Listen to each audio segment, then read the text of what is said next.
Okay, I am on to Best Picture finally. And this is the big prize, obviously, but I think it's going to be a bit anticlimactic. Let me just read the nominees for you real quickly. The Artist, The Descendants, Extremely Loud and Incredibly Close, Hugo, Midnight in Paris, The Help, Moneyball, Warhorse, and The Tree of Life. Um, yeah, I don't know why the Academy felt that they needed to have nine nominees on this list. Honestly, I think they would have been fine with six or seven, even five.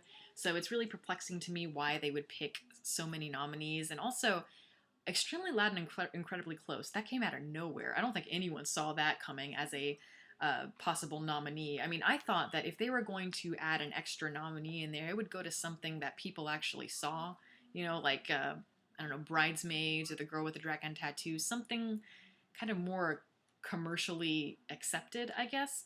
And I mean, I didn't see Extremely Loud and Incredibly Close. I don't really plan to. Um, but yeah, so that one I can't really comment on. It does not have a chance. So the Artist, I think everyone can agree that The Artist is going to be the big Oscar win. It's pretty much swept pretty much everything it's been up for, and I think honestly that it really doesn't have much competition. And you all, I think if you've seen my review for The Artist, you know my opinion on it.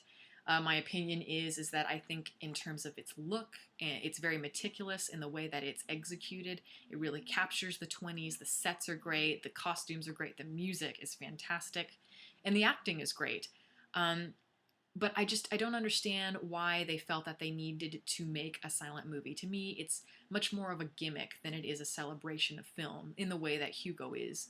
To me, Hugo is exciting and interesting, and it has a lot going on, and it's much more inspirational. And I felt kind of the childlike innocence of Scorsese in it, much more than I did with The Artist. To me, The Artist was really soulless. It's much more of a gimmick, does not capture kind of the essence of what I feel that filmmaking and the art of creation is about. So to me, it's just kind of cold. I know I'm one of the few that thinks that. I do know that. I know that everyone seems to adore it.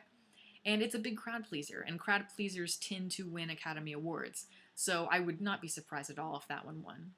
But The Descendants, I think if the artist has any chance of being dethroned as the Best Picture winner, The Descendants is probably going to be the one to do it, though I don't think that's going to happen.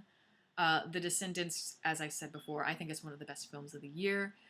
It's, funny and it's dark, but also quirky, really, really well written. And I think it's Alexander Payne's one of his better works. Let's see. Hugo, I pretty much said what I think about that. I really love that movie. Midnight in Paris, that's one that I've said a lot about as well. I mean, I find it to be very entertaining and a leisurely piece of entertainment, but I don't really think it fits along with the rest of these nominees. To me, it lacks, the depth of a lot of the other films on the list. But, it's certainly something. I mean, the Academy does sort of like Woody Allen, I guess, and I like Woody Allen. He's hit or miss, but he has created some brilliant work, so it's nice to see him recognized, I guess. But it does feel like a bit of a third wheel, kind of like Extremely Loud and Incredibly Close. The Help, again, I have my opinions on that one. I really don't like when Hollywood tries to take a really complex issue like racism or something like that and turn it into a kind of just a light comedy. And to me, that really doesn't work. The Help to me had loads of problems. It had really awkward humor. It was way too long. It was really clunky in a lot of areas.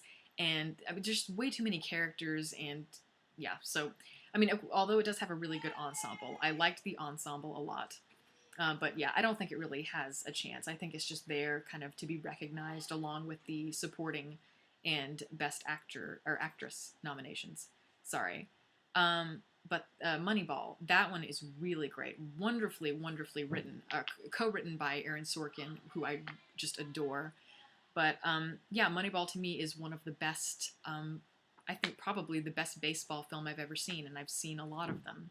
So it's nice to see that one also recognized. Warhorse, I did not see, so I can't comment. Finally, Tree of Life. And this one, if I were going to pick the Best Picture winner for this year, it would most definitely be Tree of Life. Tree of Life, to me, as I said, is my favorite film of 2011, because it's conceptual, it's ambitious, it poses questions that are rarely seen in movies, and it's one of those films that comes along once every few years, and this one is going to be one of those films that is probably going to be debated many years from now, because it does ask very many philosophical, ambitious questions about the meaning of life and the meaning of who we are and why we're here. But again, the Oscars are not about picking the best picture necessarily. They're not interested in innovative pieces of filmmaking. They're into kind of what makes everybody happy. They don't want to cause controversy. And the artist is certainly that. The artist is a pleasurable piece of entertainment, and it's not really deep in any sort of way, and that's perfect. That seems like the perfect best picture winner, because rarely if you look at over the years, I know I've said this before, but rarely do you see Academy Awards. They're always picking movies that aren't necessarily the best picture of the year, but just the picture that everyone can agree that they like, I guess you could say, or is maybe the most inspirational, not necessarily the best film. So yeah, I mean, I never agree with the Oscars anyway, and but I look forward to watching the show. I always enjoy seeing all the stars get dressed up, and I like seeing I'll enjoy seeing Billy Crystal. It has to be better than last year. Last year was so bad. It was by far the worst Oscars I've ever seen. So yeah, but anyway, that's pretty much my opinion on most of the movies. So yeah, until next time.